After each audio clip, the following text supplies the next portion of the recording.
rap. It's hood politics. The mama's the best on Twitter Butterfly. We're Hood here politics. real quick. We're gonna get to this episode, but real quick, it's the 8-year anniversary of Twitter Butterfly. Just want to give a quick thank you for that album. Definitely a very impactful one that I definitely appreciate. I'm gonna try my best to sneak in as many Twitter Butterfly puns from songs in here as that might possible. be kind of hard. I don't know. It'll be hard. It'll be hard, but I'll see what I can do. But yeah, excited to get back into this next episode. Thank you for tuning in to our discussion about all the Rams and Chargers that we just had. And we're going on now to the NBA to discuss what's going on as they make the final push to the playoffs. We made our contender list a couple weeks ago, and since then, a lot of things have changed that are going to switch how we view a lot of these teams. So we're going to come in now and redo some of the picks that we made, move some teams around more accordingly as we get closer to the playoffs and start to get into it. That'll be the second conversation of the day. We'll have one more following that, and maybe another bonus as we do. We'll see. But excited to get into it all with you guys, and appreciate y'all for tuning in. I'm running this intro one more time, and then we'll get back into it.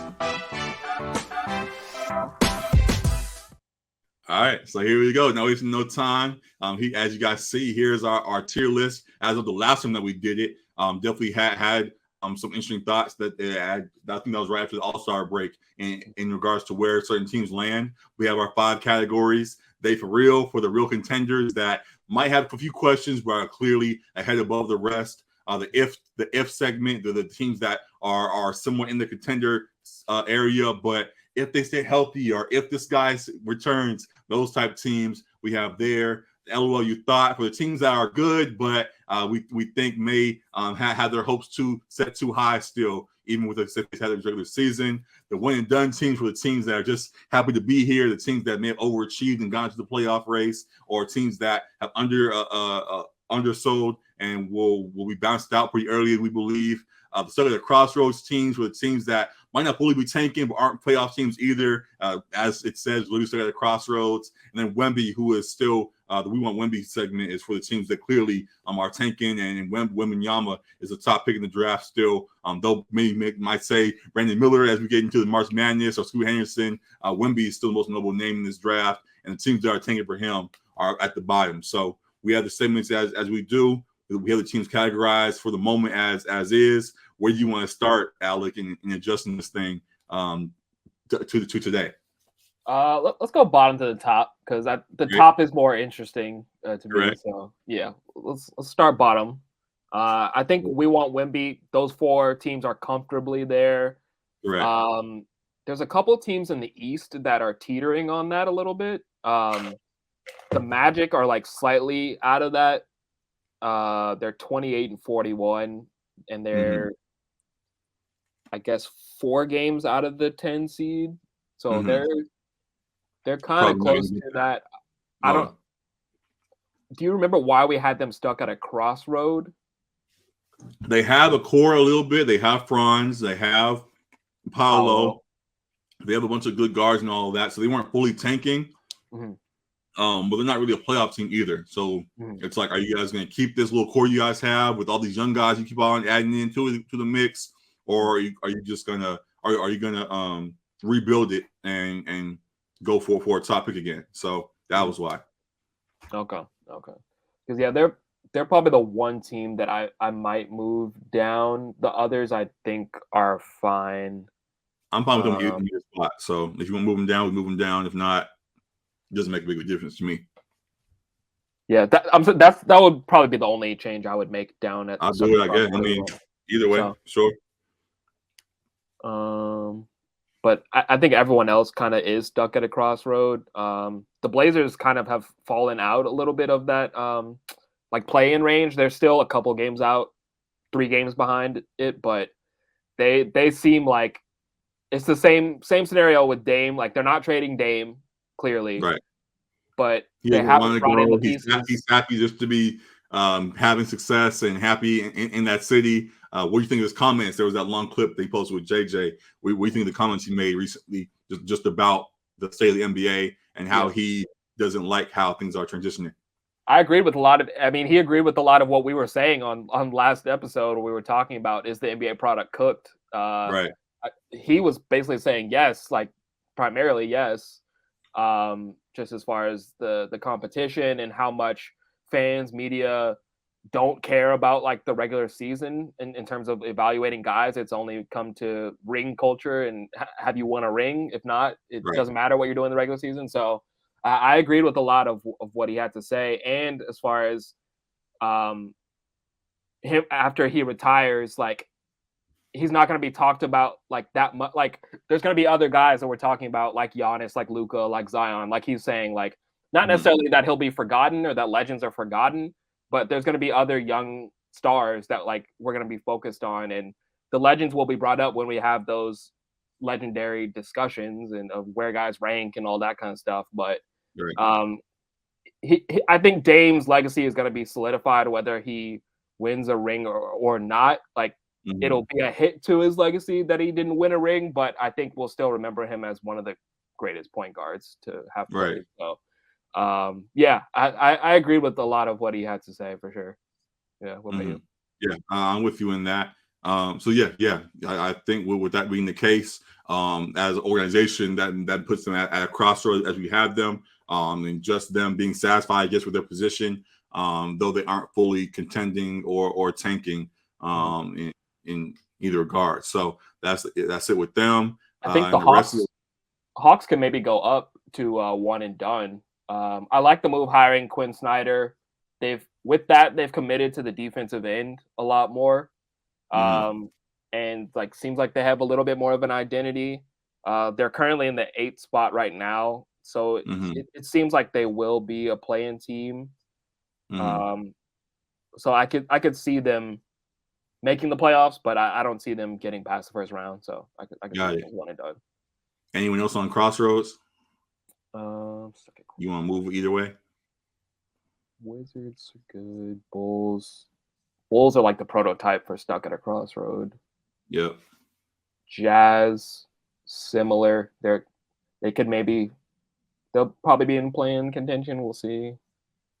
Yeah, I think that's solid. Stuck at a crossroad. Okay. And then now moving up, one and done. Anything you want to adjust in that one? Raptors.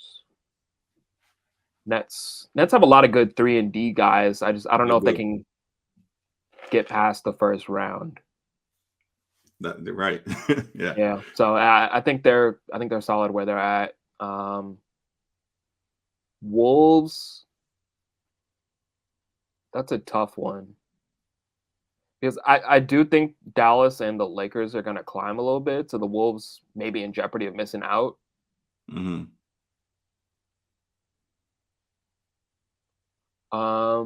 Yeah, I still think one and done is okay for them. Because I don't really know that. I guess they'd only be stuck at a crossroads on Karl Anthony Towns. Because Ant seems like their guy, the future. So are you saying Karl should be for sale? That's how you snuck the punt in. That's the best. That's the best you could do. Oh my god. For free. Just get rid of. I guess that's a one way of putting it. Yeah, Karl could be for sale this offseason for sure. I guess they're fine at one and done, but they're teetering on stuck at a crossroad as well. I don't know. What would you say? I was gonna say that I tried to shoot some bail and say that it was too early to say in regards to the Rudy trade. But I think if those walls could talk in Minnesota, they'd say that the wrong decision with that one and should have kept Jared in those buckets over there. Is that better? I'm trying. That one was better. I'll give you that one. All right. So yeah, I think the Rudy trade was a mistake, and that I get the thought of it, but it just hasn't. I guess that they had too much belief in what Rudy could be paired up with Cat, and obviously injuries did play its part, but that trade has not worked out as they would have wanted, and now they have to figure out what they're going to do. They're very close to being at a crossroads with that team because of how they've moved. Trying to go all in, and it's backfired so far. So.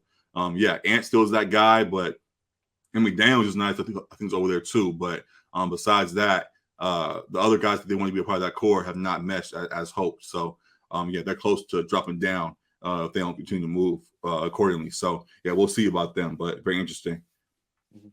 That's it for one and done, though, right? Moving on up now to LOL. You thought there should be a few adjustments. I already can see. I think a few of these things that we thought about, I think could jump up and swap with a few teams above them. So where do you want to start? Well, just seeing the Pelicans here, I feel like they might have to go down. They could go down a couple, honestly. Yeah. Because they're at a crossroads. They actually might be at a crossroad a little bit, just because like BI might be on the table for a trade. I don't think they would trade Zion. Like that's kind of face of the franchise. You don't trade Zion, but his injuries make it hard to fully rely on him. Right. So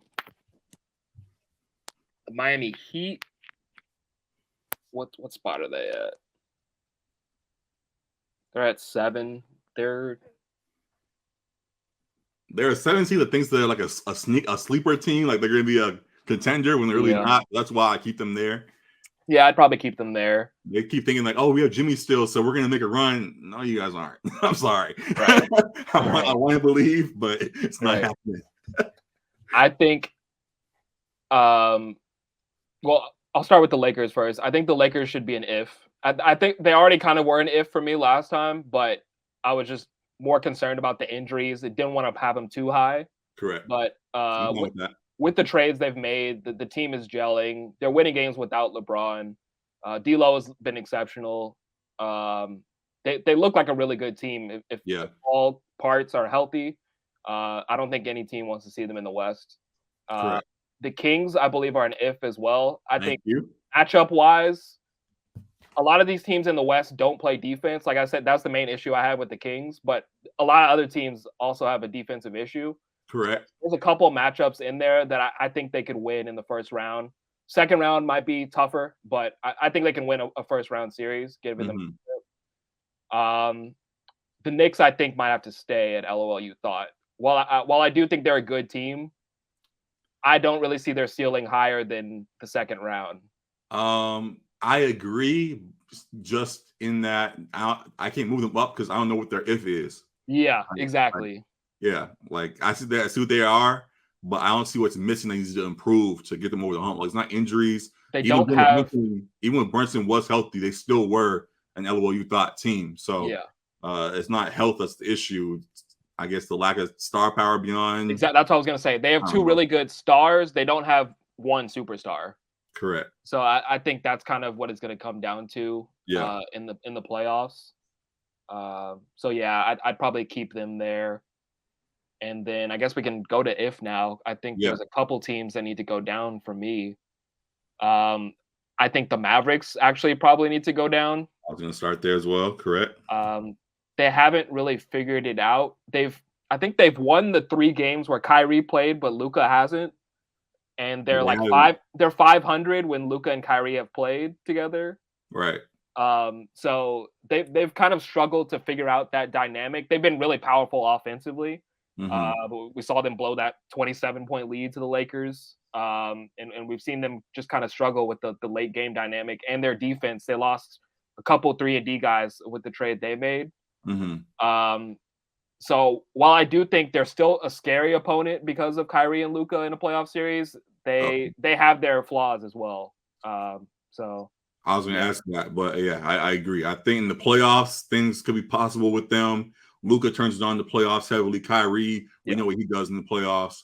But yeah, we haven't seen enough to show that it'll even still work with them doing that. So I put them in the LOL you thought as well. I'm totally fine with that.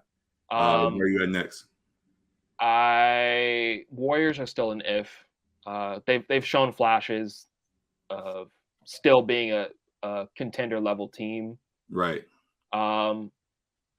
Sixers border on they for real for me, but I'd want to move them up. We'll get there later on. Okay. Just if anyone else, Clippers can border on LOL. You thought we kind of got to see it. I still think they're kind of an if too, though, just with how good Kawhi has been.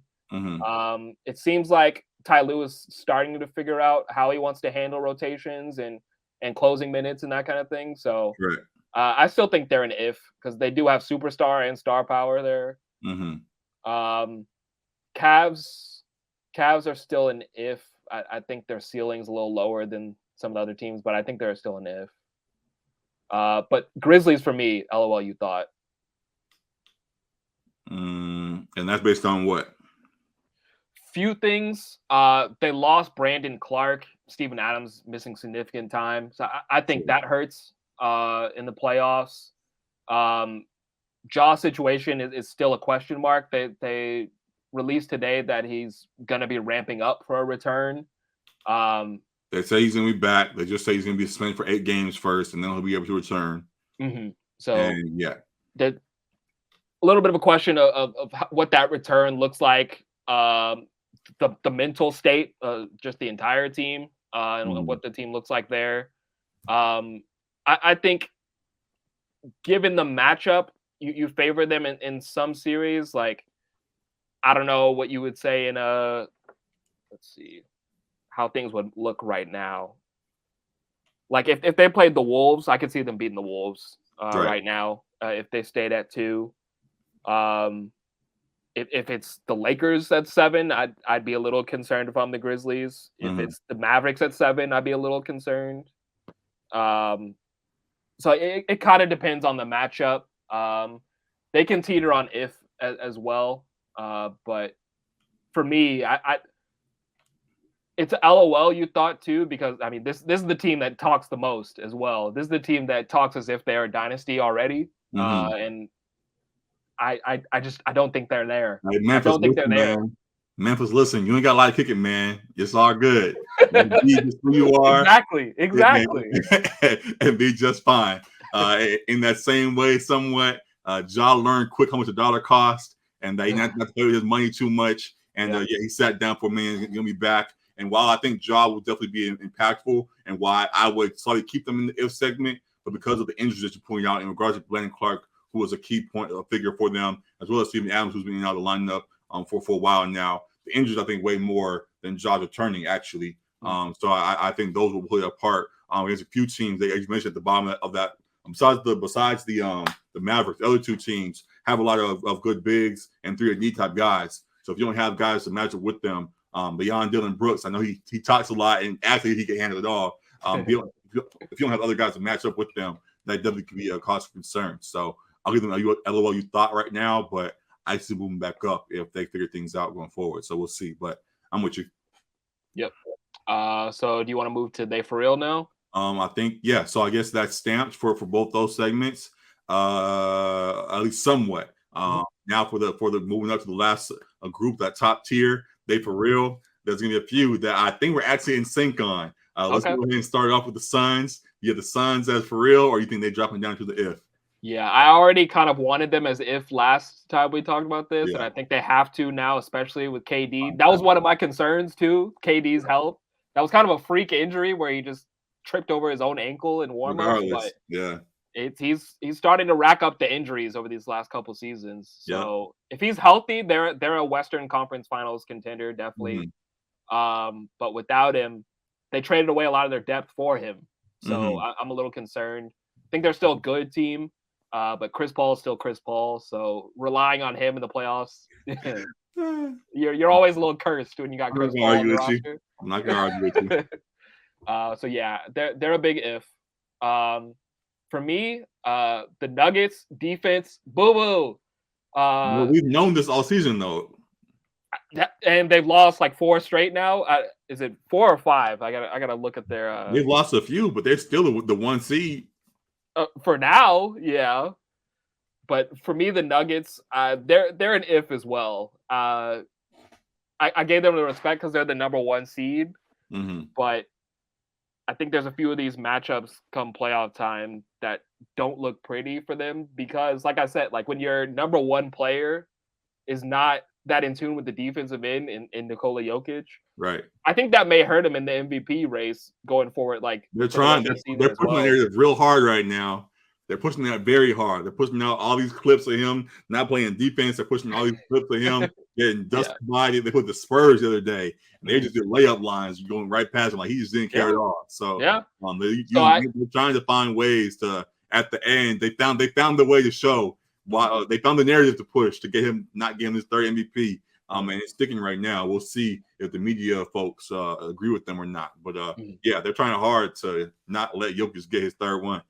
Yeah, so they're an if for me because I think they're matchup dependent. Like I'm not just 100% sold on they're the best team in the West. I think if they have to see the Warriors, I think I might favor the Warriors in that matchup. I think I favor healthy Lakers with LeBron. I think I favor healthy Suns with KD. Right. So it's heavily matchup dependent for me for them. I don't think they're the consensus best team in the West for me. So got it. So I'm not going to argue too much with that because I do see what you're saying, and that if is enough of a concern to not have them board stamped as for real. So that'll be that. I will say though that I think the Sixers actually can move up. I like what I've seen from the Sixers recently. I like how Embiid's turned up. James Harden is meshing very well. And that whole team seems to be in sync over there. Even with Doc Rivers leading the way. That's my only thing. That's my only reason why I would have them potentially as an if is because of Doc Rivers and his playoff woes and his 3-1 lead blown woes. But I do really like the Sixers a lot too. I think going into the season I had them as my 1 seed in the East, and they still have a shot at it. They're a couple games behind the Bucks and the Celtics, but I'm fine with moving them up, and I think I am comfortable with not having a West team in for real at this point. At this point, I don't know. Not really a consensus. They're the best team in the West. I could make a push for the Kings to be there, but I'm not going to do that because I know you're going to say no. I'll be them where they're at. I'll say this. They're for real in terms of like they're a for real playoff team. I don't think they're a finals contender, but I think they're like stamped as a playoff team. Like it shouldn't be a question that they can win a playoff series. They can win the playoff series. They have similar bravado to the Grizzlies without all the trash talk that the Grizzlies have. They're trying. They're trying to get in there. They're trying in some moments, and we get to that another day. But they have a mentality that they're not afraid. We know other teams around them, even though there are more tenured teams that could cause some issues to them. And they've also, for the most part, stayed healthy, which is a big thing. A lot of the other teams we talk about health, and if they stay healthy, the only real concern, the biggest concern for the Kings really is just their inexperience. They kind of have some vets on that squad. They have Harrison Barnes to win a ring and guys like that who have been contributors on deep playoff teams before. But in regards to the core of the young guys, Sabonis and De'Aaron Fox and those guys, they're still very new to the playoffs. So we'll see how that impacts them when it's time. But I could see them as for real team maybe, but that's the only one at this point. I agree with you with everybody else. Because there are some big ifs across the board for the rest of the West. Yeah, I think for me the only concerns with them are their inexperience, their defense. Although their offense, I think they're number 1 offensive rating. So correct. A lot of teams they can outscore, but I'm just a little bit concerned about like half court offense in the playoffs when the game slows down because they're high octane, play really great in transition, but just how their offense is going to look when the game slows down. Fox has been great in crunch time. Like he's been the best clutch time scorer throughout the entire season. He'll probably win that award. Correct. But just a little bit concerned, like when the game slows down, how they're going to look. They may fare well. We'll see. And then lastly, the Bucks stamped. They for real. I think they're the best team in the league right now. Yep. Celtics. I don't know. How do you feel about them? If you want to hate, I'm all for. I'm fine. Boston.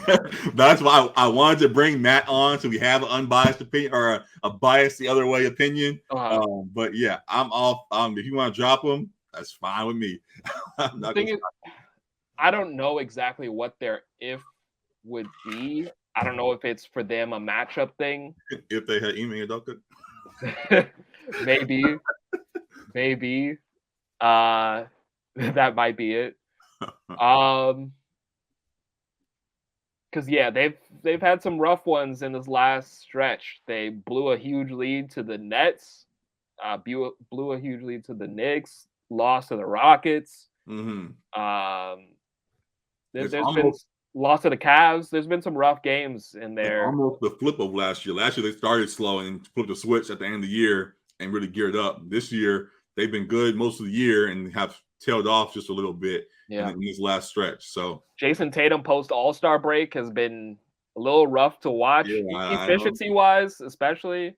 I don't know, man. I don't know. I do think they're I think they're the second best team in the East. They've played well when they matched up against the Sixers too. They beat them, so I'm a little bit concerned just with how they've been playing recently. But I'm okay with leaving them for now. Mm-hmm. Yeah. Okay. I'm totally fine with that. And with that, I'm fine with stamping this list again for this moment as it is. So here we are. They for real currently are our top dogs in the league are the Bucks, the Celtics, and the Sixers. We have no West teams in the for real segment. Yeah. The teams have not given us any reason to believe so. We could see an argument for the Kings, but because of experience and things, we're going to put them down in the if segment, our second tier for teams that could be contenders, but have some question marks that we're concerned about. Clippers, Warriors, Cavs, Kings, Nuggets, Lakers, Suns are in the if segment, that second tier. Moving down to the third tier, the LOL you thought tier, teams that could borderline as a contender, but they don't have a clear superstar there, or there's too much of concern to really believe in what's going on there, injuries or whatever the case may be. Knicks, Heat, Mavericks, and Grizzlies are currently in that section. The one and done segment for the teams that are in that play-in range, but probably aren't going to make some deep run to the playoffs. Have some talent there, but are a year away, as folks like to say, wherever the case may be. The Thunder, the Hawks, the Raptors, the Nets, and the Timberwolves are in that segment. Then moving down, the teams that are borderline playing teams, not fully playoff teams, not fully tanking. We have the Trailblazers, the Wizards, the Bulls, the Jazz, the Pacers, and the Pelicans. And then we want Wemby, the teams that are clearly tanking at the bottom, the Magic, the Rockets, the Hornets, the Spurs, and the Pistons. So I'm very cool with this list as is. I think we did a good job yet again with it. I don't see anything right now that is like, what are we doing? Why we make that decision? Mm-hmm. I think everybody is where they should be. And we'll revisit this one more time, I believe, before the playoffs start. And then we'll have our playoff predictions as those get underway. So, yeah, very fun stuff here. Definitely comment yourself and let us know what you guys think of the list. Definitely interested to hear what you guys think about how we have everybody graded. And, just excited to see how this continues to play out. Any last comments on the list, Alec? No, it's just it is crazy that like the West, we got what 7 teams on the if segment for the West. But I think it's true just how stacked the West is. There isn't a whole lot of space between a lot of these teams, and there isn't a whole lot of gaps in terms of play between these teams. It's really, it's really close. So yeah, it's kind of crazy to see the East having the dominant teams. They have more of the top end teams, but I think it is true to how the season has gone. Yeah, very much so. But I guess the last thing I'll say is, as fans, either way, we're gonna be all right. Indeed, I think we're in for a good playoffs, so we gonna be all right for sure. All right, that's the last one. That's it for the episode today. We'll be back in a second to talk about March Madness and give our first predictions to that, as well as another version for our bonus one that we officially are going to do. We'll give that to you guys. And we're going to do a TV bracket. As we're in March Madness, everybody's doing brackets of things. We put together a bracket with all of our favorite shows. And we're going to talk about that as well. That'll be after the March Madness one. But stay tuned for both of those as we get those rolling. So again, appreciate you for tuning in again. Like, rate, subscribe, all that good stuff for us. Share all of our stuff online. Appreciate all the love. And we'll see y'all again real soon, man. Appreciate y'all. Peace. Doses.